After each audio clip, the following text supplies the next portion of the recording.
Today I'm going to talk about the low carbohydrate diet for weight loss. Is it just a fad? Is it just a passing fancy?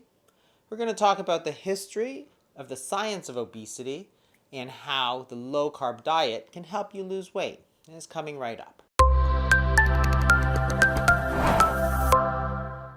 The art of medicine is very peculiar.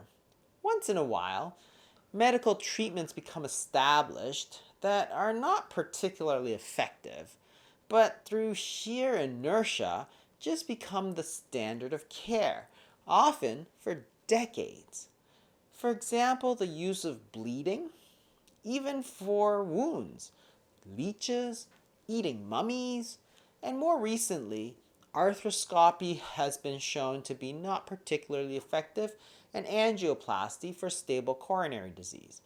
But these treatments have been used for many, many years without much evidence that they actually work. And the same is true for the calorie restricted low-fat diet. It's been recommended for many decades, since the 1970s, with really minimal evidence that it actually works. There was no randomized controlled trials that showed that it was particularly effective, and the real world evidence really showed that it just didn't work at all. As soon as we introduced the low-fat, calorie-restricted diet as a standard treatment for obesity, the obesity epidemic just exploded, and people couldn't figure out how to lose weight. So it's often useful to look back into history and say, how did we get here? Because they actually did a lot better than we did at the treatment of obesity 100 years ago, which seems very strange, but is certainly true. The history of obesity treatment really goes back to a man named William Banting. In 1865, he had become rather overweight and he wanted to lose weight. So he tried all kinds of things. First, he tried to exercise more. So he started to row on the Thames River. He certainly got more fit, but he didn't lose any weight. He said that his hunger just overwhelmed him. He tried just restricting what he ate, but he was just hungry all the time. So he didn't know what to do. He talked to a French surgeon who said, well, let's get rid of this calorie counting and instead avoid certain foods that are more fattening than others. In particular, he avoided the sugars and the starches, the beer, sweet potatoes, and what we now call refined carbohydrates, so bread and potatoes, that kind of thing. It was so effective for his weight that he actually wrote a letter called the Letter of Corpulence addressed to the public in 1865. And that's really considered one of the first diet books ever published, close to 150 years ago. For the next 100 years, this would become standard medical practice. It wasn't something that was faddish, it was just the treatment for obesity.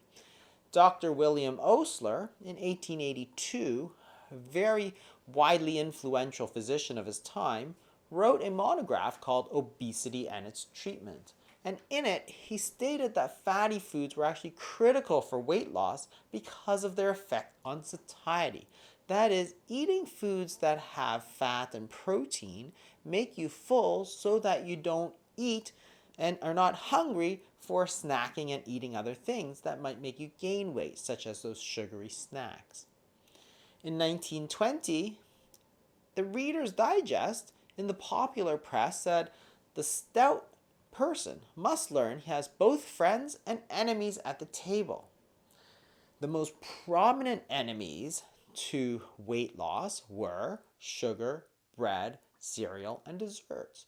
So very much like William Banting said, cutting out the sugar and cutting out the refined carbohydrates. Standard medical textbooks for specialists, such as 1951's The Practice of Endocrinology, said to lose weight, there are certain foods you must avoid. Bread and everything else made of flour, Cereals such as breakfast cereals, potatoes, and other white root vegetables, foods containing sugar and all sweets. But it was not just calories that were restricted. It said that you can eat as much as you like of meat, fish, birds, green vegetables, eggs, cheese, and unsweetened fruits.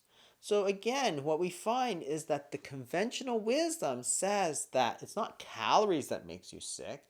Certain foods are more fattening than others, even if their calories are matched. In the 1960s, several standard books such as Dr. Spock's Baby and Child Care addressed weight gain in kids. And what he said was that rich desserts, the amount of plain starchy foods, cereals, bread, and potatoes, taken is what determines how much weight they gain or lose. That is, once again, getting away from calories to specific foods. In 1963, in the British Journal of Nutrition, it states plainly that every woman knows that carbohydrate is fattening. In the 1970s, everything changed. The government decided that dietary fat was in fact responsible for heart disease, and it couldn't have dietary fat being bad for you in that it caused heart disease, but good for you in that it kept off weight gain. So all of a sudden, without much scientific evidence, the consensus became that it wasn't certain foods that made you fat, it was the calories that made you fat. And since dietary fat is more dense in calories than other foods, therefore fat made you fat. A fact that had somehow escaped all common sense for the preceding hundreds of years. That's how we got this low-fat craze that went on through the 70s, 80s, and 90s, while the obesity epidemic continued unabated. Of course, by the 90s, people were getting tired of this, and that's where the Atkins diet became popular once again. And at that time, there was already an established movement for evidence-based medicine. So what we wanted to do was put it to the test. We didn't need to just rely on history. We could do studies and compare one diet to the next diet. And these randomized control trials showed over the next few decades that the low carbohydrate diet, in fact, was far superior to the calorie restricted diet in almost every way. Randomized control trials such as the Women's Health Initiative pointed out that restricting calories caused very little weight loss over 5 to 10 years. You could lose weight at first, but then you'd gain it back. If you compare all of these studies and put them together, you can take a look at what science actually says about the low carbohydrate diet. The Public Health Collaboration in the UK put together all of these studies. There were 67 randomized controlled trials of low carbohydrate diets in total. 2 found that they were equal for weight loss, but 57 found in favor of the low carbohydrate diet compared to only 7. If you look at significant differences, it's 36-0. In terms of treatment for type 2 diabetes, the American Diabetes Association states plainly that the low carbohydrate diet has more evidence behind it than any other diet. So we get back to our original question. Is the low carbohydrate diet simply a fad? Hardly. It's actually the basis of all obesity medicine. It's been around for more than 150 years, so it can hardly be called a fad. It's sort of like saying brushing your teeth is just a fad. If we've been doing it for centuries, it's not really a fad. If we have more randomized controlled trial evidence, more scientifically based evidence backing the low carbohydrate diet for both weight loss and type 2 diabetes, well, that needs to be considered the baseline.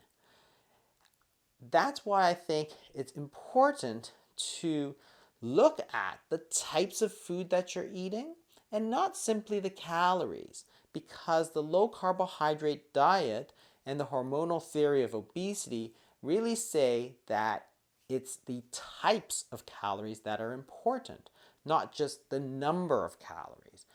When you take those calories, if they're carbohydrates versus proteins or fats, when they go into our bodies, they're going to have different hormonal effects. And that's going to give our body different instructions as to whether to gain fat or not. I hope you learned something. If you did, maybe share it with a friend. They might learn something as well. Thanks for watching. And if you could do me a favor, just hit that like button down below so that others can find this video. It'd be a real favor to me. Thanks so much, and I'll see you next week.